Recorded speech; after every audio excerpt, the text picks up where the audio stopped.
slides, I will introduce the soft coral. So it's very different from stony corals. Their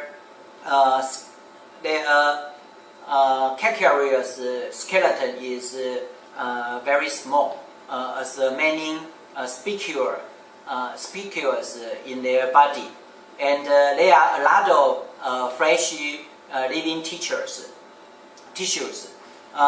As you can see in this slide, with many large soft corals exist on the substrate.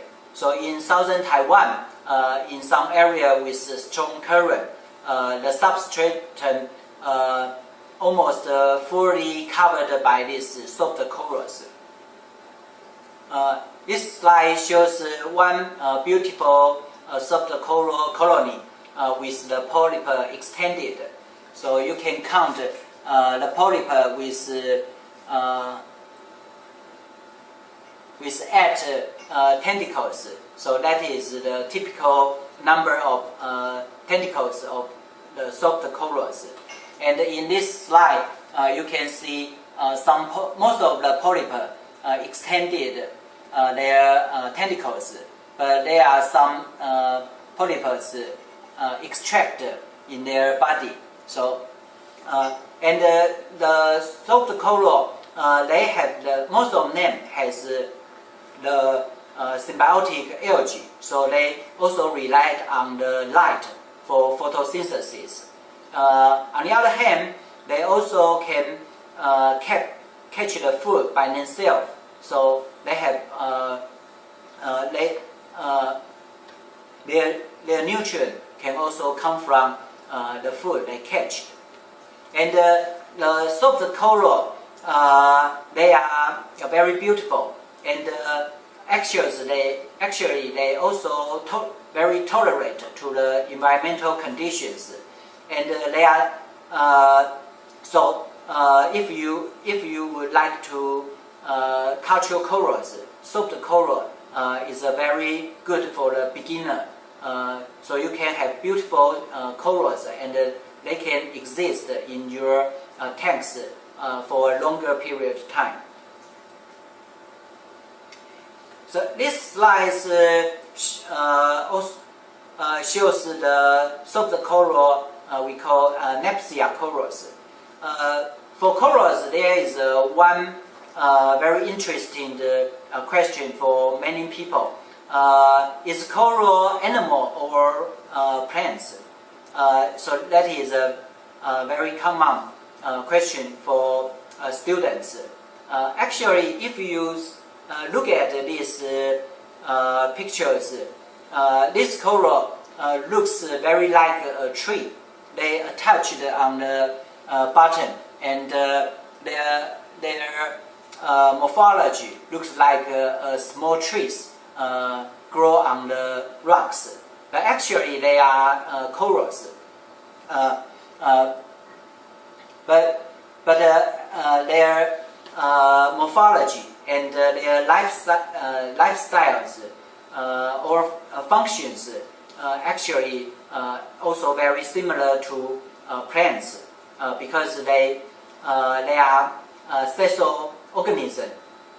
They attach on the hot buttons, and they have the symbiotic algae inside their body, so they can conduct photosynthesis and get nutrients through symbiosis.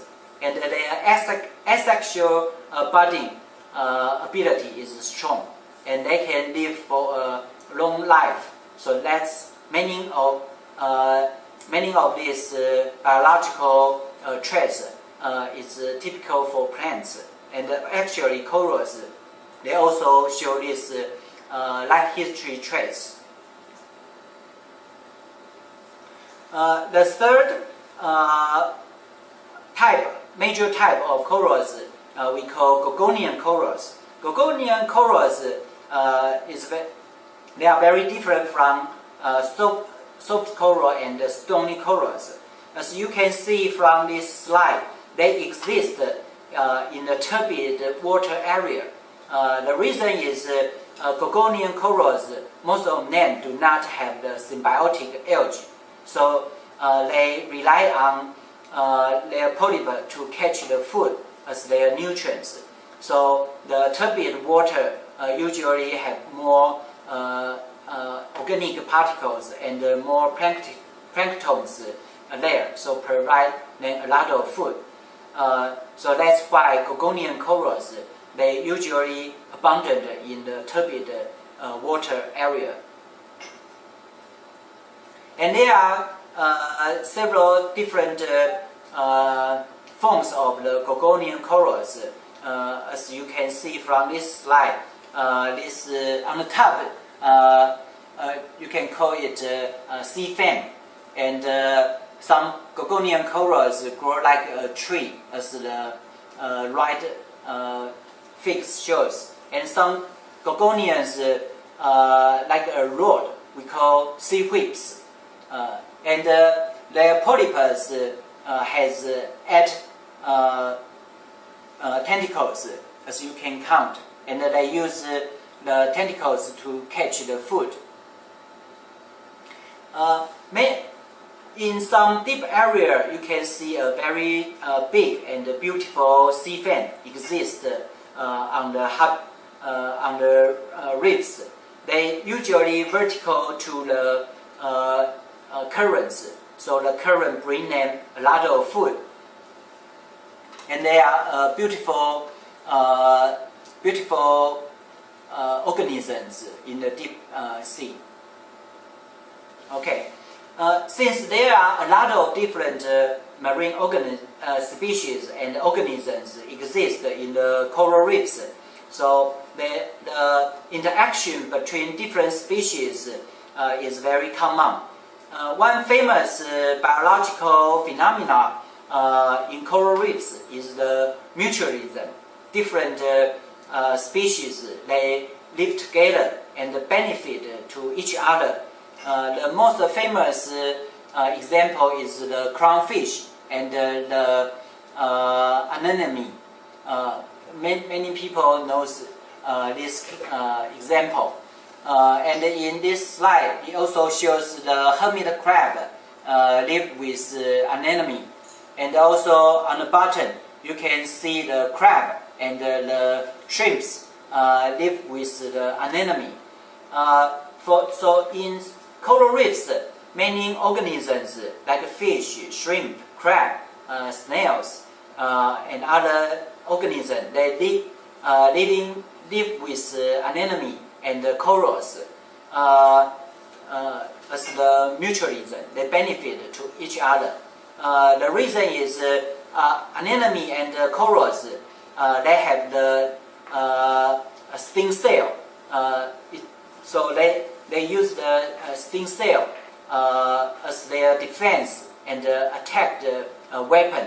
So many organisms they don't like to get close to corals and anemone. The second reason is coral and anemone. They are abundant in the reef, and they are basic life, either attached there or live there and usually do not move, so provide a very stable living resources for these marine organisms. Okay. The second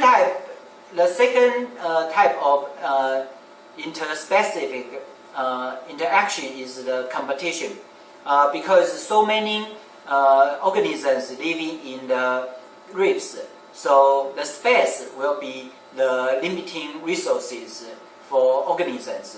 So when the organisms, they are getting bigger and bigger, they need more space for their life. So the space will be limiting resources. As the left slide shows, this is two corals. They are fighting each other.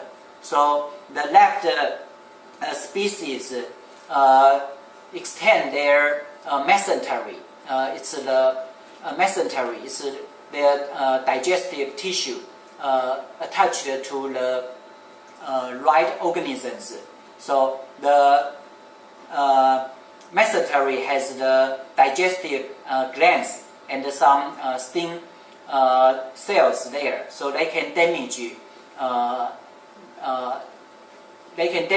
other corals tissue. Then they will overgrow gradually and occupy more spaces. On the right side is another competition. So this is organism like similar to anemone. They are colonial anemone. They overgrow the sponge. So the sponge will die gradually, and then the anemone-like organism will extend their space. Another type of interspecific interaction is predation.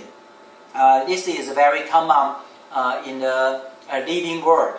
So for corals, their predator majorly is the sea star. This slide shows the crown of thorns. This is the major predator of corals. For some reason, some polluted area, in some polluted area, the crown of thorns they will outbreak. So their number of individuals increased quickly, and they eat corals. So with a lot of this crown of thorns, they eat a lot of living corals, cause the coral reefs damage. So it's right now it's a big problem for the coral reefs, because more and more reefs they have this outbreak of crown of thorns, and cause a lot of coral died. In Taiwan, a long time ago, we have a case of outbreak of crown of thorns, and recently in southern Penghu, this crown of thorns also outbreak and eat a lot of corals there. And this crown of thorns, they are also poisonous, so they are very ugly and poisonous. On the right side, it's the snail. Some snail, they also eat corals. As you can see from these slides, we take the snail leaf of the corals. So this white area is caused by the snail eat coral tissue, so exposed the white skeleton. These snails usually common in some polluted area. The following slides, I will introduce some threats of coral reefs. So the most famous event is the coral bleaching. So the originally coral is colorful, but if the environmental condition is bad, like the temperature is too warm or polluted or too turbid, then the symbiotic algae will die in coral's body, or they will live, then result in coral bleaching. So coral tissue will become transparent, and then you can see their white skeleton. So this is coral bleaching. If the environmental conditions continue worse, then the coral will die gradually, because the symbiotic algae provide a lot of food, nutrient for corals. So if coral lose the symbiotic algae, their nutrient is not enough, so they will die. They will hungry and die gradually. But if the environmental condition approved is getting better, then the algae will come back. The color of corals will come back. So from this slide, you can see different degree of the coral bleaching. Okay. Since the human population growing quickly, so in the early years, like in 1960, a lot of coral reef country people, they harvest the fish or snails from the reefs as their food. So since that time, overfishing is a problem for the equilibrium of coral reefs, because people catch too much fish, and this fish in coral reefs, they will eat a lot of algae. The algae compete with corals for the space. So if the algae is too much, then the coral the corals will influenced by the algae. So the fish, because people catch too much fish, so the algae became more and more common and inhibit the corals' living space. Another problem for fishing is the fishing net exists in the reefs, and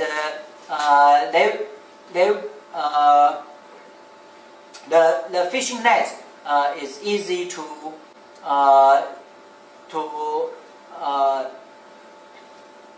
attach it on the corals, because their structure is complex, and the fishing nets lives there and still cause the damage. So that the fish is fewer and fewer, and the abandoned fishing net is also another big problem for coral reefs. And through the coastal development for tourism, right now more and more coral reefs are damaged by the sedimentation, because the soil,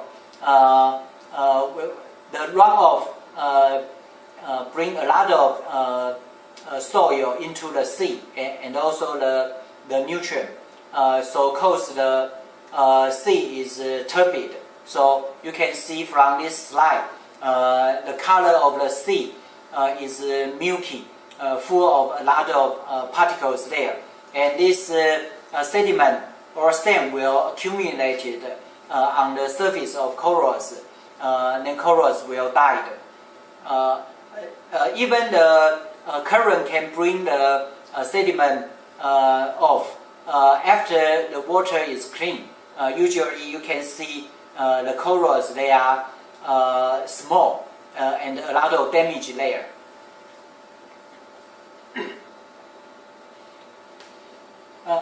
Another big problem in the world for coral reefs is eutrophication, because of the sewage.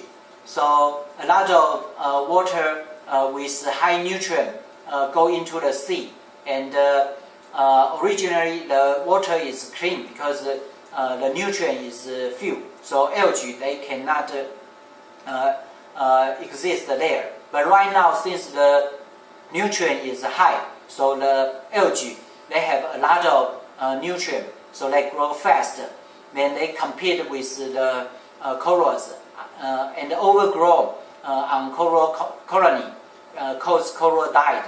So the outbreak of macroalgae resulted from nutrient into the sea is a big problem for many coral reefs in the world.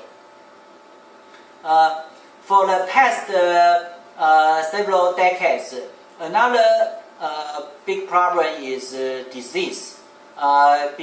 In clean and clear seawater area, the corals, they are healthy. But in some polluted area, many of the corals they have the disease.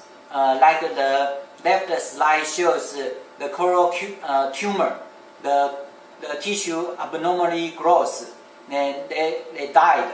Then the sediment bacteria occupy their surface. Some coral disease they can transfer to the other coral colony. As the right slide shows, this is the black band disease. As you can see, this black band exists in the middle of the coral colony. So it's the area accumulated by the bacteria. And on the left side is the living coral tissue, and the right side, that part coral has been died, so exposed to the white skeleton, and some area even occupied by the algae, so looks yellow-green. Many coral reefs exist in the tropical area, and the tropical storm, as typhoon, is a major physical disturbance for coral reefs there. So the typhoon caused strong wave will break some large colony and cause the coral cover decreased. And the ship grounding is also a human-made threat for coral reefs, because the reefs they are very strong, and the ship may damage. If they lose their power, they may drift to the coral reefs area and the grounded layer and damage reefs there. This slide shows a very famous ship grounding event in Taiwan in 2000. The cargo Amagos ship grounded in Kenting National Park, and the left slide shows the hedge cover grounded in the fossil on the reef surface, and the oil spill polluted in this area.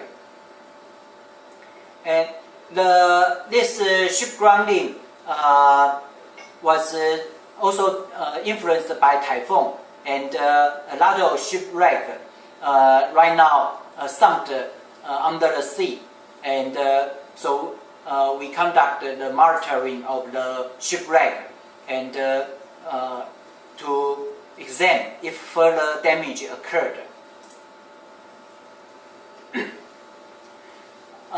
There are also some improper activity cause the reefs damage. Like this slide shows the garbage, the clothes covered on the coral colony and cause the coral bleaching, and or the anchor, the fishing boat anchor also will damage the reefs. Some people they tie the ropes on the reefs and cause the reefs damage, or illegally collect the corals. This activity also hurt the coral reefs.